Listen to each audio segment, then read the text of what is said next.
You want it to be boring. You want it to be where if you lose, who cares?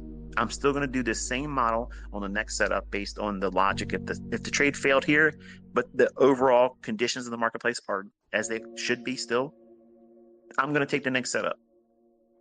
There it is. It's done. I already have it in my head. That's what I'm going to do. Unless I'm proven incorrect, and therefore I either need to move to the sidelines and wait for new information or reverse. But that's not always a reverse. In the beginning, that motivation, hey, I'm going to get in this trade, and you do it wrong, or if you get squeezed out of the trade because you don't have a stop loss because you chased price, that pressure that you're feeling is going to make you think you got it wrong, and you'll abandon your model. And then what do? Become impulsive again and say, oh, I got it wrong. Not realizing that you just didn't do what you were supposed to do and wait for the setup. You'll reverse in the natural progression of the retracement that your original trade idea should have been waited for. So you did it wrong, chasing it. Then you're scared because it's retracing on you, and you reverse. And then the trade goes where you want it to go.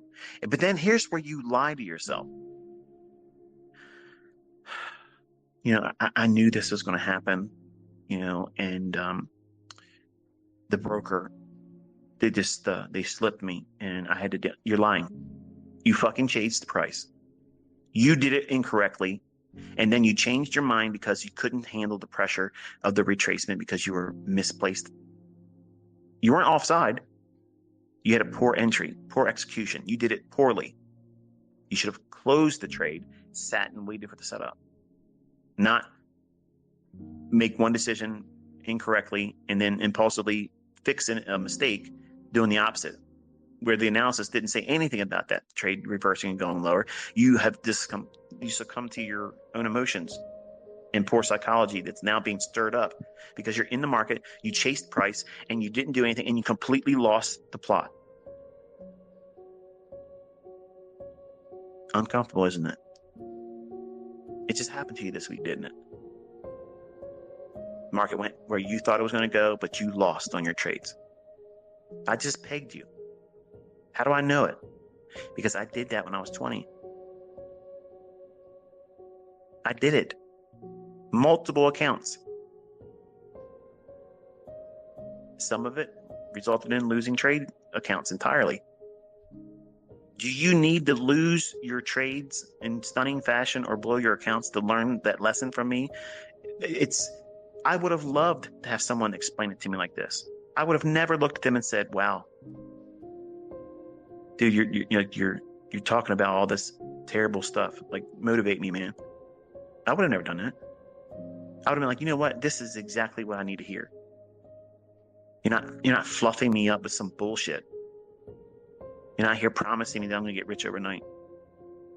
You're giving me the things I have to concern myself with, that I'm going to have to wrestle with. These are the real things. These are the brass tacks of trading. And when you hear it, it feels like I'm talking down to you or someone new to come here. Oh, I don't want to listen to this guy. He's talking down to his students. No, I'm not. No, I'm not. I'm talking to you eye to eye. I'm coming to where you are because I've been there. I'm not talking down to you. I'm taking myself right back to the location where you're at right now and telling you, the guy that you look highly up, and have high regard for now, I didn't get this insight, by having fucking candy bars shoved up my ass, okay? It hasn't been easy. It's literally a war. You have to go through a lot of stuff. And books just don't make it plain enough for you. Like, you have to go through it. And it's not easy. There is no shortcuts to it. It's all normal, though. And the way you get through it is to get through it. And how do you do it successfully? By not having a whole lot of result-oriented, progress in terms of a monetary sense. So remove that. Come on. Listen, you don't have any excuse why you shouldn't wait for your setup to form. If you miss it, if you get a stop out, or if it doesn't work for that one setup, you did it wrong. Guess what that means? You have an opportunity, maybe in the same day, to correct it or study it and build your confidence back up. But you're taking motivation and turning it into mania. I want to rush through this, learn how to do it, because I'm going to go and try to do 5 or 6 maximum funded account. And I'm going to do this and do that with the trading. And I'm going to be an overnight success. No one's going to be able to do it faster than me. I'm going to be the fastest meteoric rise in funded account trading. You're making it harder than it needs to be. You really are. And you might get a little bit of success here and there, but you're going to go out there and flaunt it like it was the easiest thing since, riding your bike now, which you've probably been doing your whole life. It's easy. It's like riding a bike now. And you're going to lie to yourself. You're going to lie to anybody else that's listening.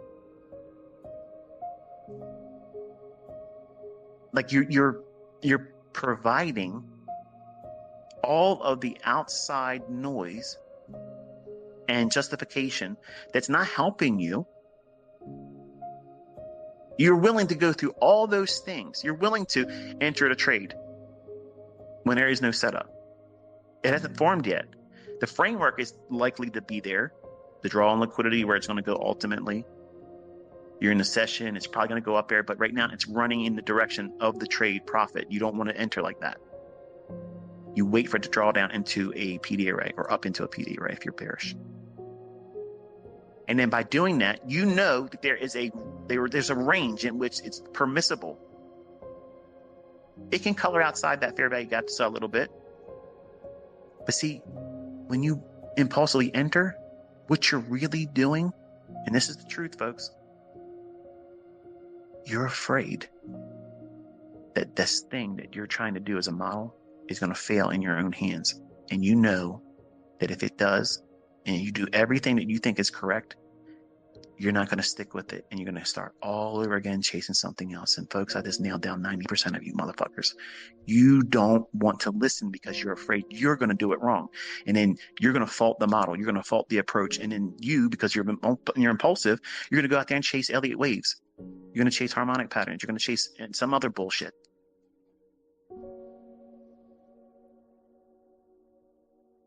Crazy, ain't it?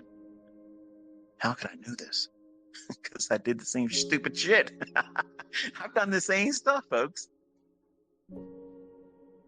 You have to change your perspective. You have to be accountable to yourself. And you also have to give yourself the opportunity to do it right and have the fruits of it. Just like when you win and you have a series of good winning trades and it's still Tuesday. But that's not an invitation because you have Wednesday and Thursday and Friday still to trade. Well, I got to push my edge into a dull, blunt fucking edge. So many times I've seen students, and I've done this before, you go in there, you get a windfall victory in the beginning of the week, much larger than you normally would. You're like, man, I'm really good at this shit. I'm going to go out there and I'm going to impress my wife. She's finally going to realize this ain't a video game. Watch, I'm going to tell her what I'm going to do over here, and boom, boom, boom, and then there it is. You get back half of it, or a third of it, or worse, all of it and more. Then you go into the weekend with a loss. That is demoralizing. That sucks. That really sucks. Especially if you showed everybody online in the beginning of the week, here's what I made, and then they're like, progress report, where you at? MIA, baby, I ain't coming on. I got things to do. Radio silence. You're making it harder on yourself by doing that. So you have to weigh all these things out and also provide no opportunity for them to be in the trading, so it becomes less of an impact adversely. Because it's real easy to talk yourself out of this because it's hard. It's really, really hard. And what makes it hard is that you are equating success and failure on a personal level. Not every single trade is going to yield the best review. The outcome is not going to be the favorable one. But does it take you out of reaching for that model or having faith in it being useful in the future? No, because it's just like that cookie cutter. You can't ask the cookie cutter to be a rolling pin. It's not its function. Just like you can't ask the silver bullet to be there, in times where it's not favorable for it, where there's a consolidation and it's going to consolidate in Asia or after 4 o'clock going into 5 o'clock, afternoon session.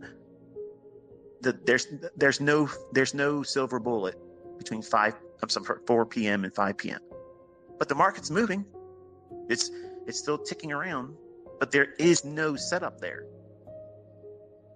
I would never look at that and say, this is a silver bullet. This is a fair value gap. I would sell short or go long in because of the timing of it. You're asking that model to exist in a time when it's not going to be there, which is the equivalent of taking a cookie cutter and saying, I'm going to use it as a rolling pin. It won't work. It doesn't work. It's not a hammer. It's not a screwdriver, But that cookie cutter, if you lay it into dough, okay, you take that dough and you spread it across your counter and you take that cookie cutter and you press it down into that dough that's rolled out. And when you lift that cookie cutter up slowly and you follow all the processes of rolling the dough out, taking the cookie cutter, pressing it down in, maybe slightly twisting it back and forth a little bit, and then slowly raising it up, you're going to have a cutout of that dough in the form of that cookie cutter. That's what your trading model is. That's what I'm teaching you to look at, that 5-point run, that 5-handle run in the S&P. Because if you can do this, if you can stick to the process of handling that cookie cutter, the fair value gap silver bullet that takes 5 points or 5 handles out of the marketplace, and you consistently are able to do that and nothing else, guess what you're doing? You're forging patience. You're forging real experience that no one can take away from you. And you're learning a lot about yourself, what you're going to be feeling. Are you feeling impulsive? Are you feeling impatient? The trade's not panning out fast enough for you? The way you get over that is by being in the marketplace, doing it. You have to engage it. And then you won't feel impulsive like, I just got in this trade 30 seconds ago. It should have already done 5 handles by now. I know what it feels like. You want it to be painless. And I'm telling you, it's going to be painful. But it's worthwhile. It's worthwhile doing it. It's got an outcome that is worth doing. That is not 100% success. But that less than 100% success rate equates to your success ultimately. But you're trying to avoid any losing.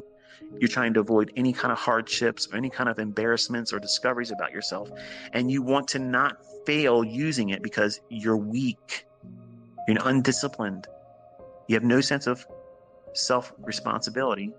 And you know yourself well enough that if you fail using the model based on the rules, you're going to associate that one failure with it's ultimately sucks, it's fraud, and I'm never going to be able to do it. And I have to justify things outside myself, hold myself to no accountability, and I'll have to chase something else. And I don't want to do all that again. That's the reality, folks.